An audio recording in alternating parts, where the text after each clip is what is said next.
Hey Wargamers, Josh here with Wargames Delivered, and today we are going to be building up a pair of T-34 76 Soviet tanks. The assembly of the T-34 76 is incredibly straightforward. Minimal parts across the hull and chassis, and even fewer across the treads. For the turret, you get to select one of three variants, the 1941 with the square cupolas, or the 1942 or 43 with the round.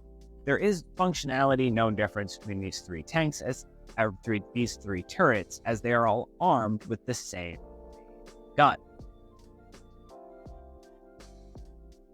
When doing final construction, you are allowed to choose between flamethrower or the hull-mounted machine gun. I chose one of each. Once all my glue was set, I went ahead and primed everything in black, waited for that to dry, and hit everything with a nice base coat of Russian green by Vallejo.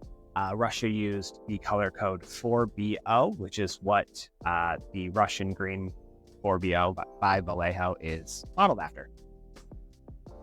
Once my base coat had cured, I went ahead and applied the decals. I applied some Russian markings, as the Soviets were very fond of writing messages across their tanks. While my gloss top coat was curing, I went ahead and mixed myself up a bottle of whitewash. I should have done this the first time I made it, but I wasn't thinking about it, so I went ahead and did it this time.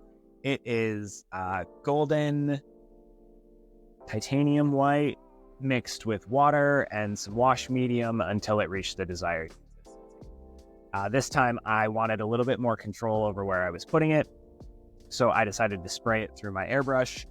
I dropped it in, loaded it up, and sprayed it across the entirety of the body of one of the T-34 76s.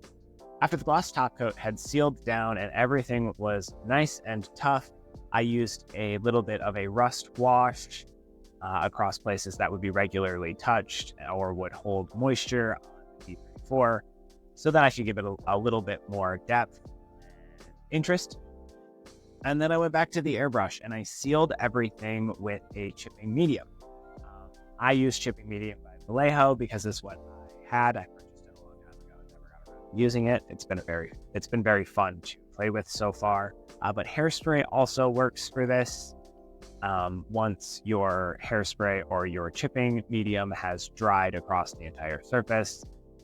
After the chipping medium sealed, I was ready to rock, so I threw some of my whitewash in my airbrush and I sprayed it across the entirety of one of the T-34s, and I left a stripe across the center of the second T-34 as well as across the turret and the main gun itself.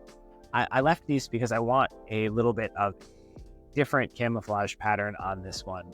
So I'm going to go in with my whitewash and I'm going to try and paint some.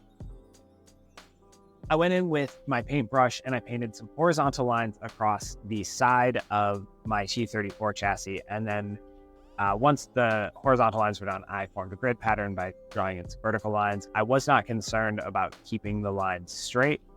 The entire purpose of a netted camo like this is to break up the silhouette of your tank. And I think that this grid pattern did exactly that. Once I was satisfied with my grid pattern, I moved on to scrubbing away some of the whitewash in places where I didn't want it anymore, some of the heavy handled areas across the identifying numbers and any of the messages they would have written. Once I was satisfied with the amount of whitewash I had removed, I had a sufficient amount of my undercoat showing, I went ahead and matte coated everything to seal it and remove that leftover shine from the gloss top coat in the earlier steps. And I'm pretty happy with the final product. So guys, thank you so much for stopping in and checking us out. If you made it this far, make sure you check us out at www.wargamesdelivered.com, where you can get all of the tanks that I painted in this video. and so much more for your bolt action in historical war games. I'm Josh. Until next time, we'll see you on the tabletop. Bye.